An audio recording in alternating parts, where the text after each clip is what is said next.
सुप्रभात बच्चों। आज मैं आपको प्रारंभिक शिक्षा के नवीन प्रयास के अंतर्गत अध्याय पहला प्राथमिक शिक्षा का सार्वभौमिकरण उस पर प्रकाश डालूंगी। पहले आप इसका शाब्दिक अर्थ समझ लीजिए कि सार्वभौमिकरण है क्या। जैसे कि हम एक एग्जाम्पल के द्वारा बताते हैं कि सार्वभौमिक सत्ता का नाम लेते हैं। ईश्वर को हम सार्वभौमिक सत्ता कहते हैं, यानी कि सार्वभौम का मतलब होता है हर जगह उपलब्ध होना। ठीक है, जैसे ईश्वर हर जगह उपलब्ध है, वैसे हमारी ये संकल्पना की गई कि प्राथमिक शिक्षा भी सभी को उपलब्ध कराई जाए। तो इसका शाब्दिक अर्थ ये है कि शिक्षा का किसी निश्चित स्तर तक सभी के लिए अनिवार्य एवं निःशुल्क रूप से उपलब्धता। शिक्षा की किसी निश्चित स्तर तक, यानी कि हम बहुत हाई लेवल की एजुकेशन हम निःशुल्क नहीं दे सकते हैं, लेकिन एक निश्चित स्तर तक सभी के लिए अनिवार्य एवं निःशुल्क रूप से उपलब्धता, इसी को हम कहते हैं प्राथमिक शिक्षा का सार्वभौमिकरण, यानी कि हर जगह उपलब्ध होना, इसीलिए अनिवार्य और निःशुल्क कर दिया गया है इसको। अब ये जब संकल्पना की गई तो ये अभी नवीन संकल्पना नहीं है, ये काफी प्राचीन काल से चलती चली आ रही है कि शिक्षा का सार्वजनिकरण किया जाए। इसको हम सार्वभौमिकरण या सार्वजनिकरण दोनों कह सकते हैं। तो शिक्षा के सार्वजनिकरण की संकल्पना प्राचीन काल से चलती चली आ रही है, क्योंकि ये राष्ट्रीय विकास के लिए अति अनिवार्य है। ठीक है, तो सामाजिक पुनर्निर्माण करने की दृष्टि से जिसके लिए देश की प्रतिबद्धता है, इसलिए सार्वजनिकरण की समस्या का निसंदेह निर्णयात्मक महत्व है। इसके लिए संविधान की धारा 45 में लिखा गया है कि संविधान निर्माण होने के 10 वर्ष के अंतर, संविधान निर्माण होने के 10 वर्ष के अंदर 6 से 14 वर्ष तक के आयु के सभी बच्चों को अनिवार्य एवं निःशुल्क शिक्षा दी जाएगी। ठीक है, ये हमारा प्रावधान किया गया था, लेकिन वो सार्वभौमिकरण का बहुत अच्छी संकल्पना की गई थी। राष्ट्रीय शिक्षा नीति में भी की गई। संशोधित कार्य योजना जो राष्ट्रीय शिक्षा नीति की 1986 के बाद 1992 में आई, उसमें भी इसकी संकल्पना की गई कि प्राथमिक शिक्षा का सार्वभौमिकरण देश की उन्नति के लिए अति अनिवार्य है। परंतु इसमें समस्याएं कौन कौन सी आई, क्यों नहीं हमारा देश पूरी तरीके से साक्षर हो पाया? क्योंकि इसमें कुछ समस्याएं ऐसी थी, जैसे कि नामांकन, जो कि अब काफी समस्या कवर कर ली गई है। इसमें नामांकन लोग कराने लगे हैं, लेकिन पहले जब स्टार्ट की गई थी तब इसमें नामांकन की बहुत बड़ी समस्या थी, क्योंकि बालक बालिका में भेद किया जाता था और गांव वाले या अभिभावक अपनी बालिकाओं का नामांकन कराने नहीं आते थे। लेकिन सरकार के द्वारा कई योजनाएं चलाई गई, कई विद्यालय की तरफ उन्मुख करने के लिए कई प्रयास किए गए, जिससे इस समस्या पर काफी हद तक प्रयास किया गया, इस समस्या को काफी हद तक दूर किया जा सका है। दूसरी समस्या हमारी आती है ठहराव की। अब मान लीजिए हमने नामांकन कर लिया, ठीक है, हमने 100 बच्चों का नामांकन कर लिया, तो क्या 100 बच्चे हमारे परमानेंट स्कूल में बैठे रहते हैं, या वही 100 बच्चे जिनका हमने कक्षा 1 में प्रवेश लिया है, क्या कक्षा 5 में पूरे के पूरे 100 बच्चे निकलेंगे? ये बहुत बड़ी समस्या थी हमारी प्राथमिक शिक्षा में, क्योंकि प्राथमिक शिक्षा में हमारे जो विद्यालय हैं, जिन सुदूर इलाकों में हमारे जो विद्यालय जहाँ पर हैं, वहाँ पर गांव वाले अभिभावक जो हैं शिक्षा की उपलब्धता को या शिक्षा की अनिवार्यता को उचित समझते नहीं हैं। उनके लिए शिक्षा कोई बहुत बड़ी वैसी वस्तु नहीं है, क्योंकि वो ये सोचते हैं हमारा बच्चा पढ़ भी लेगा तब भी खेती किसानी में ही लगा रहेगा। ये उनकी सोच, क्योंकि वो स्वयं अशिक्षित हैं, तो इसलिए वो शिक्षा का महत्व ज्यादा नहीं जानते हैं। इसलिए हमारा जो ठहराव दूसरा बिंदु आया, इसमें 2 बहुत बड़ी समस्याएं उपस्थित हुई, एक तो अपव्यय और एक अवरोधन। कई बार ये शॉर्ट नोट्स में पूछ लिया जाता है कि अपव्यय एवं अवरोधन की समस्या क्या है। अपव्यय एवं अवरोधन दोनों समस्याएं हमारी ठहराव से संबंधित है। ठहराव का मतलब होता है बच्चे को विद्यालय में रोकना, तो इसमें अपव्यय किसे कहते हैं और अवरोधन किसे कहते हैं, दोनों का शाब्दिक अर्थ अलग अलग है। अपव्यय का मतलब होता है बेकार का खर्च होना, ठीक है, यानी कि बालक का बीच में ही विद्यालय छोड़ देना। किसी कारणवश अगर जो बच्चा बीच में विद्यालय छोड़ देता है, क्योंकि कुछ विद्यालय में ऐसे बच्चे पाए जाते हैं जो कुछ समय के बाद में अपना विद्यालय से संबंध विच्छेद कर लेते हैं। इससे विद्यार्थियों का, उनके माता पिता का, समाज का, शिक्षकों का, विद्यालय का सारा समय, धन और शक्ति बर्बाद हो जाती है। इस प्रकार की बर्बादी को ही हम अपव्यय कहते हैं।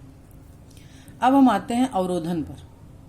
अवरोधन जैसा कि नाम से ही क्लियर है, जिसको हम बोलते हैं रुकावट, ठीक है, यानी कि बालक को एक ही कक्षा में 1 वर्ष से अधिक रखने को ही हम अवरोधन कहते हैं।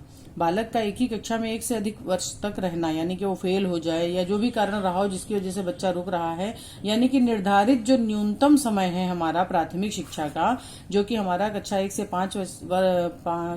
कक्षा 5 तक जो न्यूनतम समय हमने निर्धारित किया है, उससे अधिक समय में वो प्राथमिक शिक्षा को जो पूरी कर रहा है, तो उसे हम अवरोधन कहेंगे।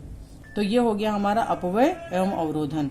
अपव्यय में बालक बीच में ही छोड़ के चला जाता है, जिसको हम ड्रॉप आउट चिल्ड्रंस या शाला त्यागी बच्चे कहते हैं। और अवरोधन वो होता है जो बालक का एक ही कक्षा में 1 वर्ष से अधिक रहता है बच्चा, उसे अवरोधन कहते हैं। तो ये दोनों समस्याएं शायद क्लियर हो गई होंगी। तो एक नामांकन हो गई, दूसरी ठहराव हो गई, तीसरी हमारी सबसे बड़ी समस्या आती है संप्राप्ति की। मान लीजिए हमने नामांकन करा लिया, हमने रुचिपूर्ण गतिविधियां या हमारे जो भी अब नई नई ट्रेनिंग्स चलाई जा रही हैं, सरकार के द्वारा काफी प्रयास किए जा रहे हैं, हमने बच्चे को ठहराव भी कर लिया, लेकिन उसके संप्राप्ति हमारी कितनी हो रही। कक्षा 5 का बच्चा क्या न्यूनतम अधिगम स्तर तक पहुंच पाता है? न्यूनतम अधिगम स्तर को हम प्रथम सेमेस्टर में समझा चुके हैं आप लोगों को। न्यूनतम अधिगम स्तर उसे कहते हैं जब बच्चा जो न्यूनतम हमारे लर्निंग स्किल्स हैं, जिन सरकार के द्वारा निर्धारित किए गए, हर किताब में लिखा होता है कि इतना तो न्यूनतम बच्चा जान ही ले। अगर जो उतना बच्चा जान रहा है और कक्षा 5 पास हो रहा है, तो कक्षा 6 में इजीली वो अपना पढ़ाई कंटिन्यू कर लेगा। लेकिन अगर जो न्यूनतम अधिगम स्तर नहीं है, तो उसकी संप्राप्ति पूरी नहीं हुई है। यानी कि ये 3 समस्याएं, जो नामांकन, ठहराव और संप्राप्ति, ये तीनों हमारी सार्वभौमिकरण में मुख्य बाधाएं उत्पन्न करती हैं। तो ये क्लियर हो गया होगा शायद कि सार्वभौमिकरण में हमारी कौन कौन सी समस्याएं आती हैं। अब हम आते हैं उद्देश्य पे। सरकार के द्वारा, शिक्षकों के द्वारा, समाज के द्वारा सार्वभौमिकरण पे जोर क्यों दिया जा रहा है? पहला तो है हमारा ज्ञानार्जन का उद्देश्य, यानी कि हम ज्ञानात्मक उद्देश्य की पूर्ति के लिए सामाजिक जो सार्वभौमिकरण है शिक्षा का, हमारा जो है ज्ञानात्मक उद्देश्य की पूर्ति में अपरिहार्य साधन है। यानी कि हम ज्ञानार्जन तब तक नहीं कर पाएंगे जब तक कि शिक्षा का सार्वभौमिकरण नहीं कर लेंगे। दूसरा है हमारा जीविकोपार्जन। इसका बालक में आत्मनिर्भरता की भावना लाना और अपने को कुछ करने योग्य बनाना और प्रोत्साहन देना इसका मुख्य उद्देश्य है। यानी कि शिक्षा का सार्वभौमिकरण बालक को अपने पैरों पे खड़ा करने के लिए, अपने को कुछ योग्य बनाने के लिए और आत्मनिर्भर बनाने के लिए हमारा शिक्षा का सार्वभौमिकरण अपरिहार्य है। इसको देना ही देना पड़ेगा जब हमारा बच्चा आत्मनिर्भर बनाना है। तीसरा बिंदु है बौद्धिक एवं मानसिक विकास। तो बौद्धिक एवं मानसिक विकास में हम बच्चे को जब तक उसका दिमाग का खुलापन नहीं होगा तब तक बेकार की रूढ़िवादियों में फंसा रहेगा, अफवाहों पर ध्यान देगा। लेकिन अगर जो बच्चा प्राथमिक शिक्षा प्राप्त कर चुका है तो उसकी बुद्धि का सर्वांगीण विकास होगा, बच्चे का चारित्रिक विकास होगा और बच्चा व्यक्तित्व के पूर्ण विकास होकर के बच्चा जो है प्राथमिक शिक्षा को पूर्ण करेगा। 5वां है हमारी सामाजिक कुशलता।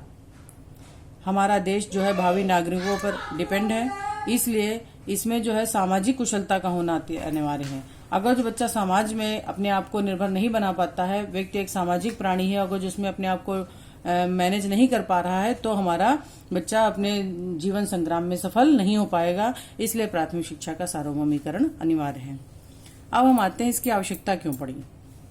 सार्वभौमिकरण की आवश्यकता क्यों पड़ी? शिक्षा का सार्वजनिकरण करने के कारण व्यक्ति अपने आप को साक्षर करेगा, अपने परिवार को साक्षर करेगा, अपने समाज को साक्षर करने का प्रयास करेगा। यानी कि व्यक्ति, परिवार और समाज और इस तरीके से पूरा राष्ट्र लाभान्वित होगा, क्योंकि वह अपने परिवार और समाज के प्रौढ़ों को भी साक्षर बनाने का प्रयास कर सकता है। अतः शिक्षा का सार्वजनिकरण अनिवार्य है। दूसरा है दैनिक जीवन की आवश्यकताओं की पूर्ति के लिए। शिक्षा का सार्वजनिकरण दैनिक जीवन की आवश्यकताओं की पूर्ति के लिए तो अति अनिवार्य है, क्योंकि अपने घर का हिसाब किताब, खरीद फरोख्त, समाचार पत्रों से देश विदेश के बारे में जानकारी प्राप्त कर सकता है। इसलिए शिक्षा का सार्वभौमिकरण अनिवार्य है। तीसरा है स्वशिक्षा के लिए। अब अगर जो व्यक्ति चाहता है, उसका अध्ययन किसी कारणवश रुक चुका है या नहीं पढ़ पाया है, तो वो अपनी स्वशिक्षा के लिए अंशकालिक शिक्षा, पत्राचार के द्वारा शिक्षा, स्वयं दूरस्थ शिक्षा के द्वारा अपना प्रयास कर सकता है और अपनी अभिवृत्ति, कौशल और आकांक्षाओं का विकास भी कर सकता है और अपने व्यवसाय के साथ साथ भी अपनी शिक्षा को आगे बढ़ा सकता है। चौथा है जनतंत्र की सफलता के लिए। मुख्य जो हमारा देश है जनतांत्रिक देश है, इसलिए किसी भी प्रजातांत्रिक देश में विकास के लिए शिक्षा का अधिक से अधिक प्रसार आवश्यक है। जनता के सहयोग से जनतंत्र का विकास करने के लिए शिक्षा का अधिक से अधिक प्रसार आवश्यक है। शिक्षा अनिवार्य रूप से देश के प्रत्येक बालक को बिना किसी भेदभाव के प्राप्त होनी ही होनी चाहिए। तभी हमारा बच्चा जनतंत्र में, हमारा जो भावी नागरिक होगा वो हमारा जनतंत्र में अपना सफल सहयोग दे पाएगा। अब 5वां बिंदु है राजनीतिक जागरूकता के लिए। सार्वभौमिक शिक्षा का इसलिए भी महत्व है कि नागरिकों में कर्तव्य और अधिकारों के प्रति उत्तरदायित्व की भावना जागृत होती है। ऐसे जो व्यक्ति जागरूक नहीं है वो सिर्फ अपने अधिकारों की मांग करते रहते हैं, अपने कर्तव्यों की तरफ ध्यान नहीं देते हैं। लेकिन अगर हम शिक्षित हैं, हमने शिक्षा प्राप्त कर ली, तो कर्तव्य के साथ, अधिकारों के साथ साथ हमें अपने कर्तव्यों का भी पूर्ण ज्ञान होना चाहिए और इस तरीके से हम कर्तव्य और अधिकारों के प्रति उत्तरदायी होंगे। और निरक्षर व्यक्ति जो होता है वो चालाक और स्वार्थी राजनीतिकों के चक्कर में मतदान का उचित प्रयोग नहीं कर पाता है, जिसकी वजह से हमारा जनतंत्र पूर्ण रूप से सफल नहीं हो पाता है। इसलिए भी शिक्षा का सार्वभौमिकरण अनिवार्य है। तो इस तरीके से शायद आपको शिक्षा का सार्वभौमिकरण क्लियर हो गया होगा और कल हम आपको शिक्षा के संवैधानिक स्वरूप के बारे में बताएंगे। धन्यवाद।